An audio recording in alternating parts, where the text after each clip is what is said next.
Hello, my name is Alexandra and I work for Unfrozen.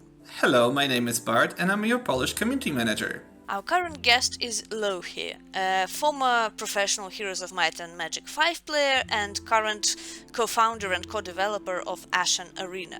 Naturally, we talked to him about Heroes 5, what attracts him in that particular game, and also about the Arena mode, which is a mode where two players clash in a battle quicker without exploring a huge map, and why he prefers to play exactly that. Hello there, Lohi. Alexandra and I are very glad to be able to talk to you as one of the formerly professional Heroes 5 players and co-founder of Ashan Arena. We do hope that this interview with you will serve as a note towards Arena players that we are also watching their progress as a community and are happy to have them as our viewers and fellow fans. As you're more of a grey eminence between you, Świerszczu, and Paweł W, your fellow workmates, we would like to learn more about you. Could you please introduce yourself to everyone and let us know how long you've been a part of Heroes 5 community? Okay, where to begin? So, my name is Radosław. Everyone knows that, so it's not a mystery in community. My nickname is Lohikaarme, shortened to Lohi. Everyone refers to me like that.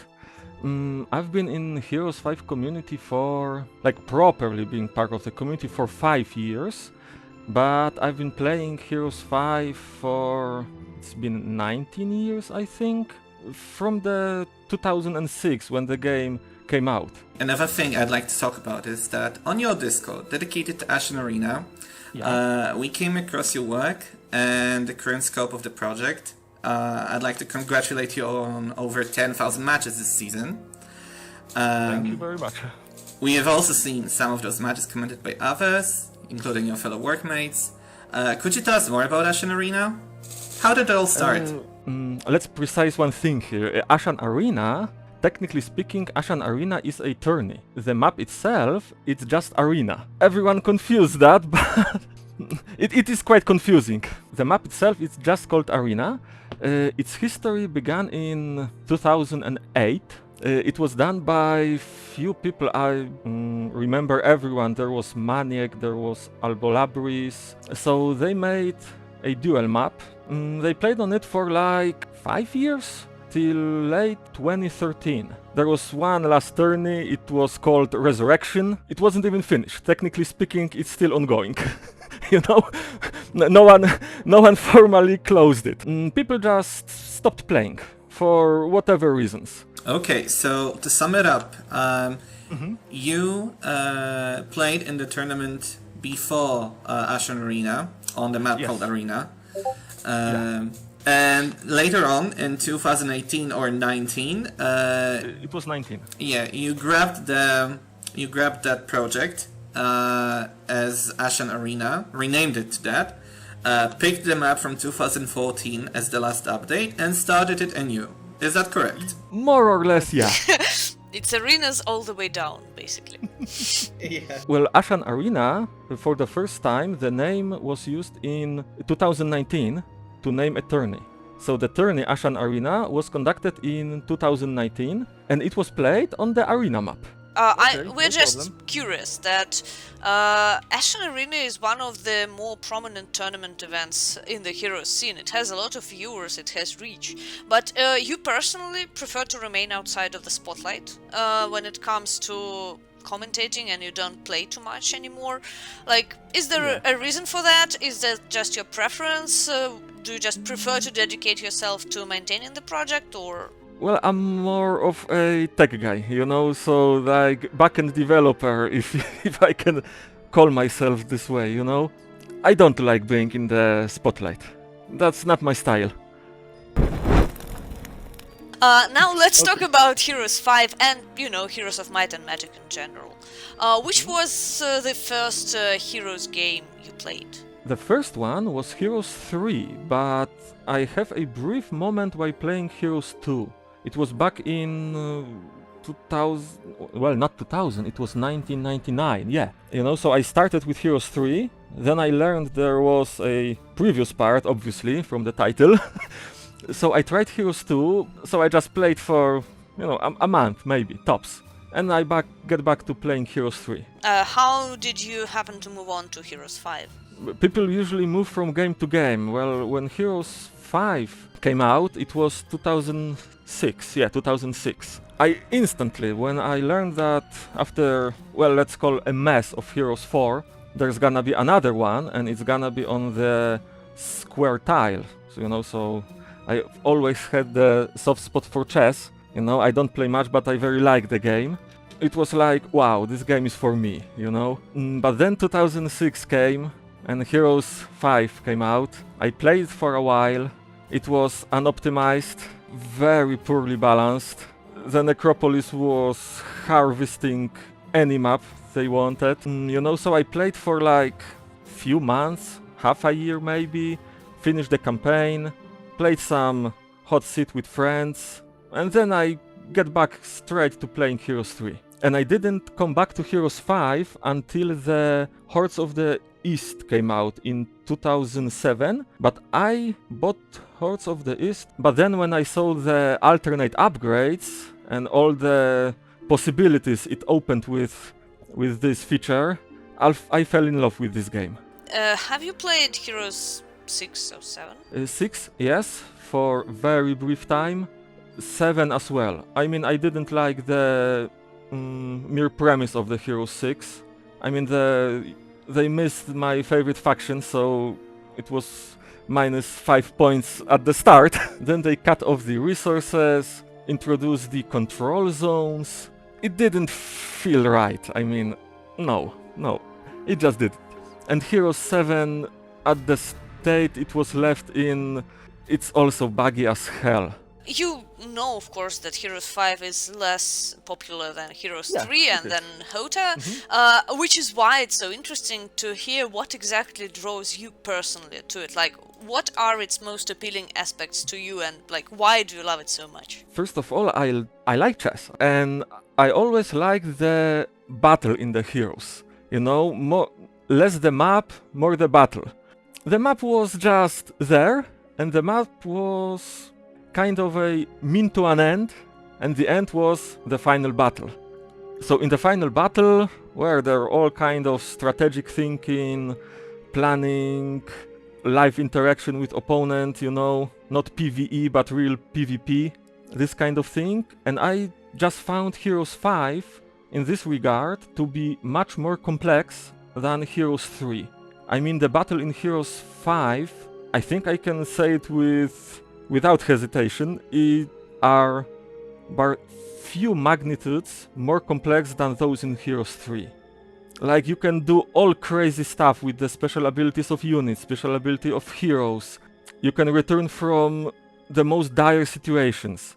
Like, you are left with, let's say, one unit in one stack and opponent has still like half his army, you know? And you can still dig your way up from this situation.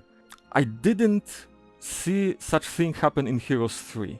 Can you like give a specific example for like of an ability that allows for such an awesome comeback as you're describing? It's not an ability, but more like a combination of abilities, you know? So like there's this faction Academy. Their special ability is it's artifact merchant. No, merchant is the guy who sells artifact.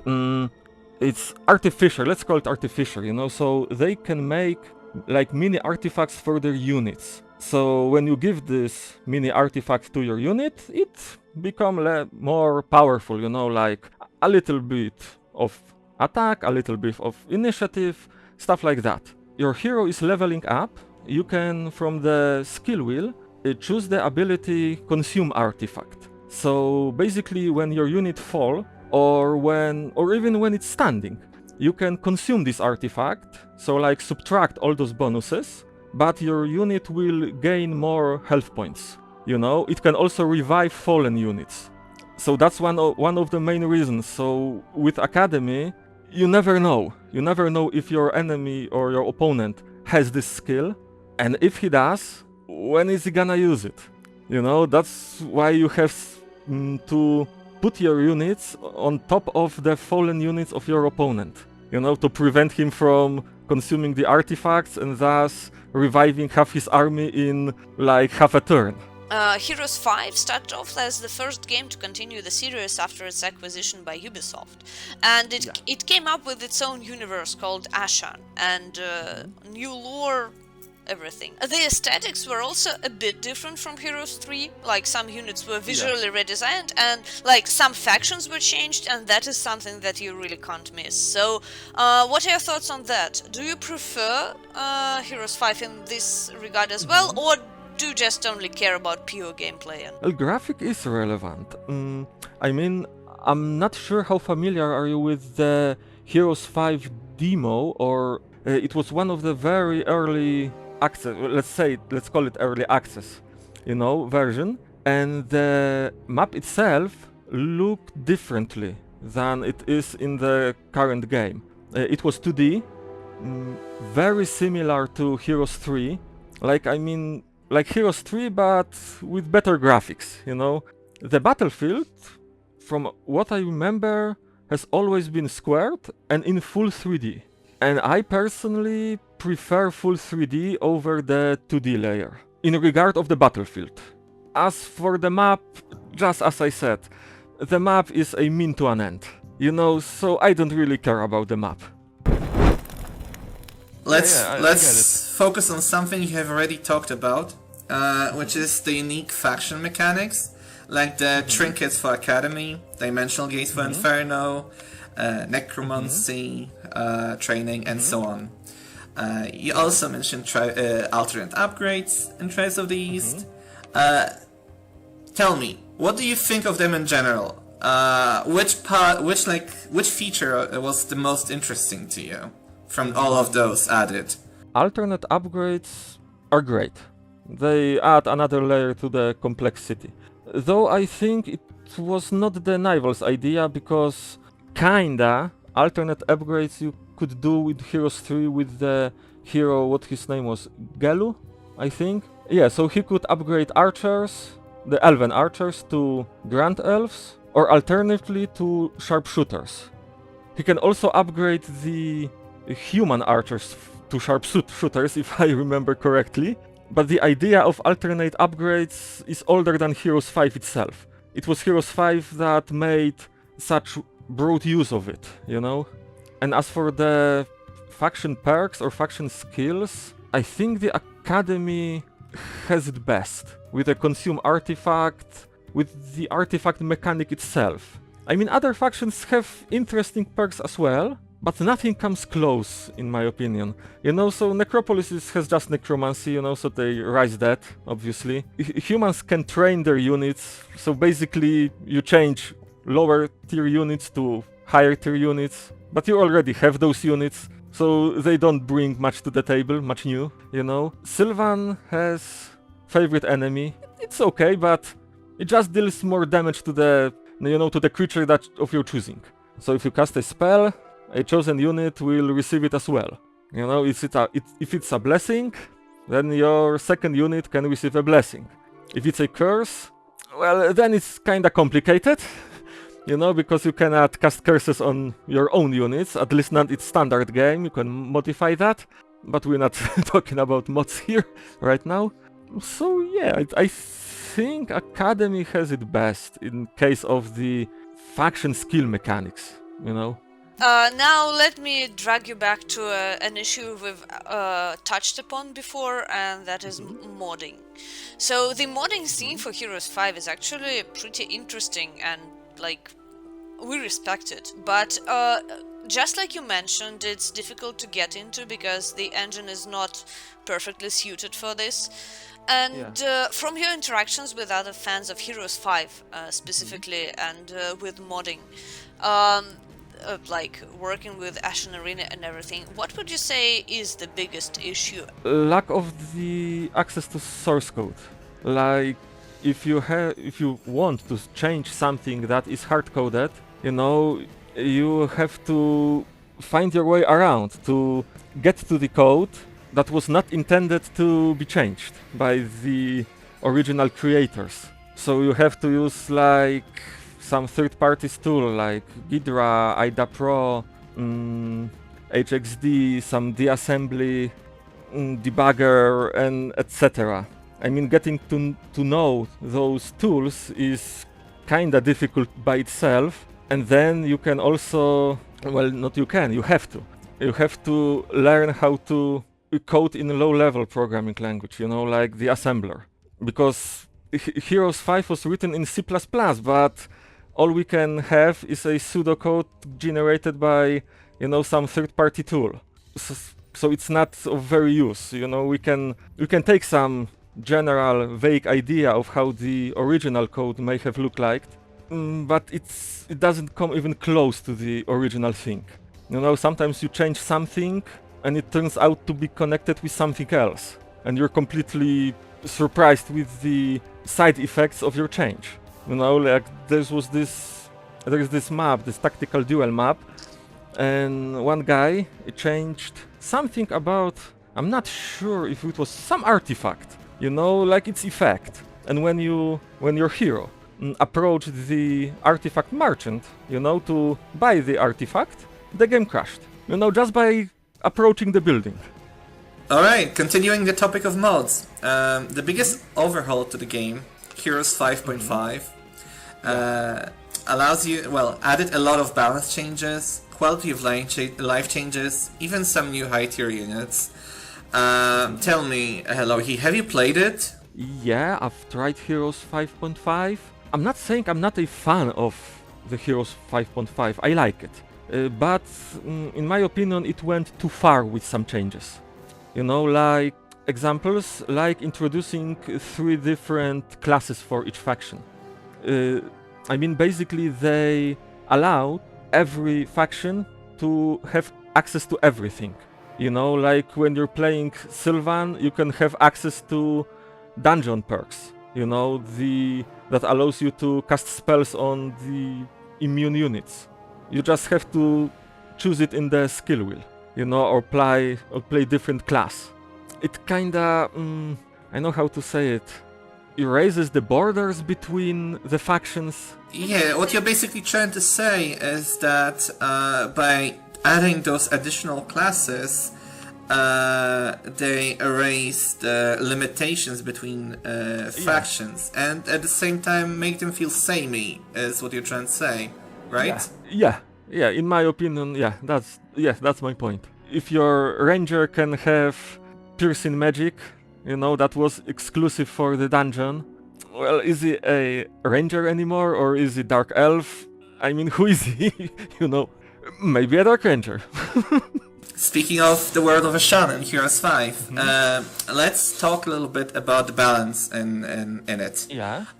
One of those major changes that Nivel Interactive and Ubisoft have done was introducing dark energy for Necropolis, which was used to rebalance necromancy in general. They nerfed it to the ground. They nerfed necromancy to the ground. I mean, I don't mind nerfing it to the ground because it was buffed to the sky in the previous version. You know, like you could have an army with all units. I mean, every unit that was on the map could have ended up in your army. You know, that was just crazy. I once had like 40k skeletons, if I remember correctly.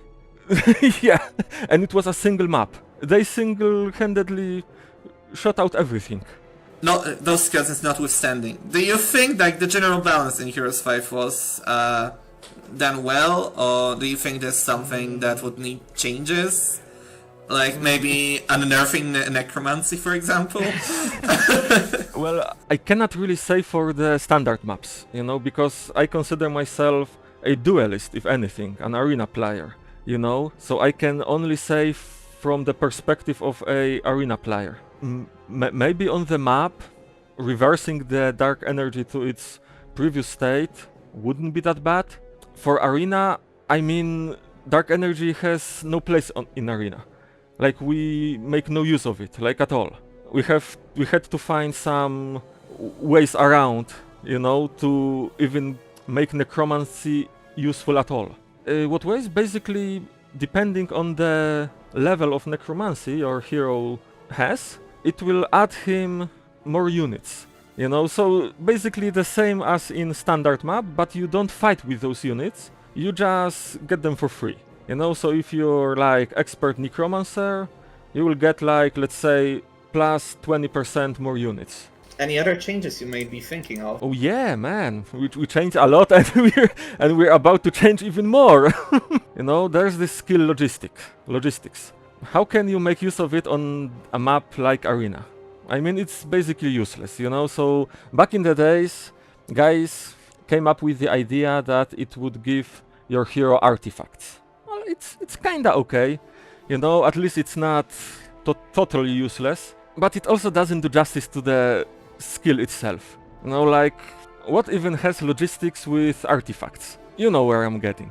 You know, that's completely two separate things that were combined together just because the limitations of the engine, etc. So let's say we find a way to make it useful again, to, let's say, make it more with the theme of logistics itself. It's not implemented yet, I don't want to spoil it. It will come shortly after the Ashan Arena 3 tourney concludes.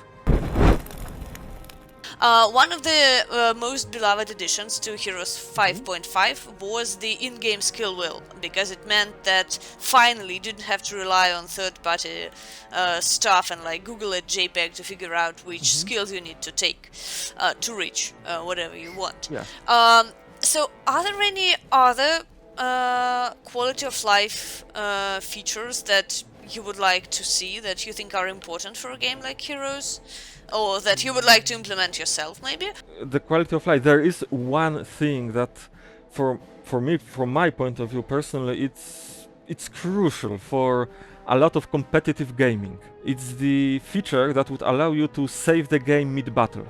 I mean, we don't have it in Heroes 5, probably will never have, due to the limitations mentioned before. And if, let's say, your battle is 1 hour long, you know, you have made like several dozen strategic moves, you know, casted spells, activated special abilities, etc., etc., and then the game crashes for some random reason, or the internet connection malfunctions, you know, so you're basically left with nothing. You're left with the save from before the battle, you know, so this last 1 hour, you know, it just erased from existence. You can replay the battle, and if you make the same moves, the game will give you the same results, because Heroes 5 is extremely deterministic. But who won't? You know, where's the fun in recreating the battle step by step from some recording when it was already, you know, 1 hour long? So, jumping back to the same question, are there any quality of life features that like are possible to add but just haven't been added yet? Or maybe some more quality of life features that you think are important? Or maybe some quality of life features that do exist in the game or mods already that you just think are like super cool and the best? Honestly, I cannot think about anything. I mean, everything that could have been added has already been. Well, what's your favorite addition then? I'd say the rage button. You know, it's this little thing that if you click on it, it shows you the rage bonus for the orcs. You know, because orcs gain rage points during the battle, and with those rage points they gain more abilities, you know, they become stronger, like some new spells unlock in their spellbook. Well, for units, you know, not for the hero, for units. And with the rage button, you can basically check mid-game, mid-battle, on the map, what will you get with specific rage level. You know, you don't have to go back to the manual or Google it, you can just click. So, so basically an in-game pop-up in battle that just reminds you what special abilities you get. Also, the battle log could have been a little bit more precise. I mean, in Heroes 5 the battle log is great, but sometimes it messes the order of actions. You know, the actions that were supposed to act before the attack or after the attack are presented in reverse order. You know, so like just some additional damage. You know, let's say there is this skill that makes your unit deal additional ice damage or fire damage. You know, so in the battle log, this fire damage is printed first. before the main damage. And it doesn't make any sense.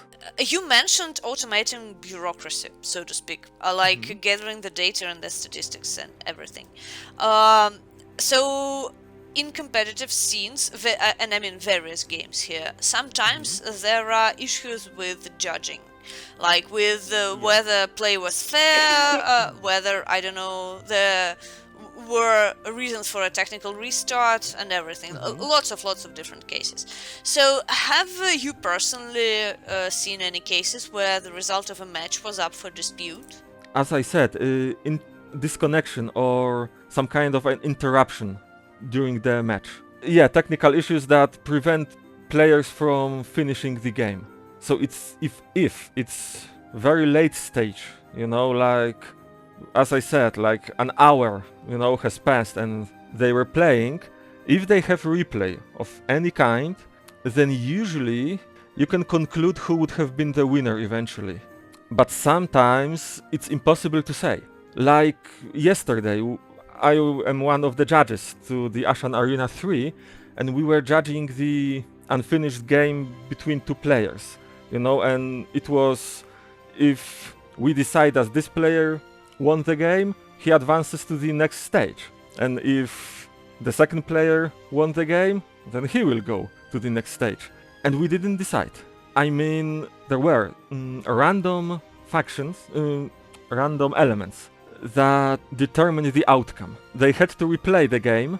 They replayed the game to the point of rupture, and then turned out that two random resists to some powerful spells decided that the guy who maybe would have won otherwise, maybe not, won the game easily. So basically it was impossible to say from the situation on the battlefield itself.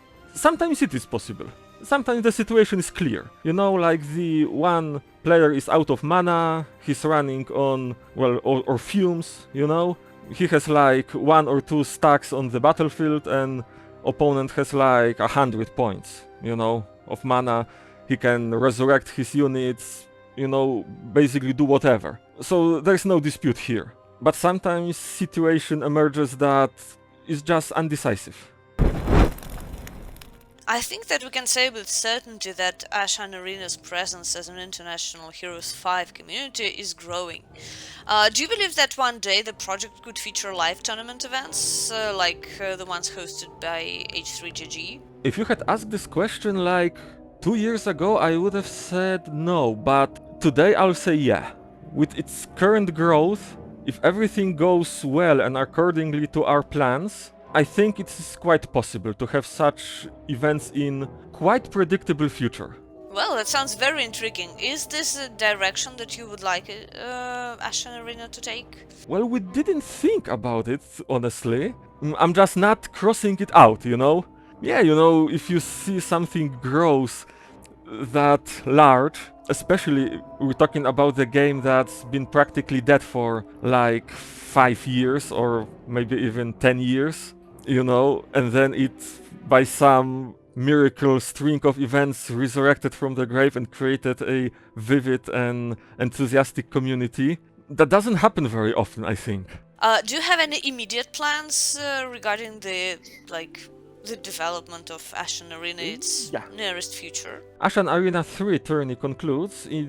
I think it will be in November this year, something like that. We're not exactly sure because it depends on the availability of the players, the matchups making, etc. But I think the November, maybe early December this year, it will conclude. We will publish next patch, next update for our map. That would include the mechanics I'm not supposed to spoil, among some other things. And then we're about to launch Season 4 of our ranking system on our Discord server. And in next year, probably Ashan Arena 4. I mean, by the look of the things currently, I think we're gonna aim to make it like an annual event for Heroes 5 scene. Generally speaking, but not generally as in about all games ever, generally speaking about Heroes games.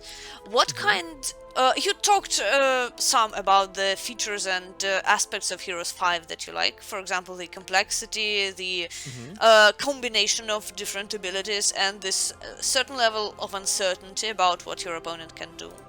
But maybe you could talk about some other features that attract people like you, that you enjoy in gameplay. So, like, you know, we know what to keep in mind. Well, for me personally, it's, well, at the current state of my life, it's time efficient. You know, the arena is like half an hour to 1 hour, usually from start to finish, it's like an hour. 1 hour and you're done. I can live with that, I can do that. Regular maps, on the other hand, on Heroes 5, they are especially very slow sometimes. You know, like, you play 8 hours and you're not even in the middle of the game. Or you play 16 hours and you just manage to get the final battle. You know, maybe for people who have more free time, it's fine. It's not fine for me. You know, I just don't have such amount of free times on myself to spend it on playing the game. I can squeeze like hour, 2 hours week, sometimes daily, but nothing more. So time efficient is very important for me personally, myself. That actually raises an interesting question. You mentioned that you're mostly an arena player, and that's because of the time constraints, right? Yeah, but it's not limited to this. I mean, it's not the sole factor. Mostly because when you're playing a regular map, especially in Heroes 5, you know, I'm not sure about the Heroes 3 if that's the same situation there. Maybe it's not, but in Heroes 5, usually your PvP in a regular map turns out to be PvE after all. So you're in the middle of the game and your opponent writes GG, I fail on the guard, or GG, I lost my hero to some random mobs. And you're left with like, well, okay, I'll take the win. A win is a win, but, you know, where's the satisfaction in it? You know, PvE you can play versus computer, you know? So you, technically speaking, you played PvP, but practically speaking, you didn't. I mean, it leaves a bad taste, you know? Thank you very much for your time and your insight and your answers. It was a great pleasure to talk. But thank you for your time, Loki. It was great to have you here. Thanks for having me.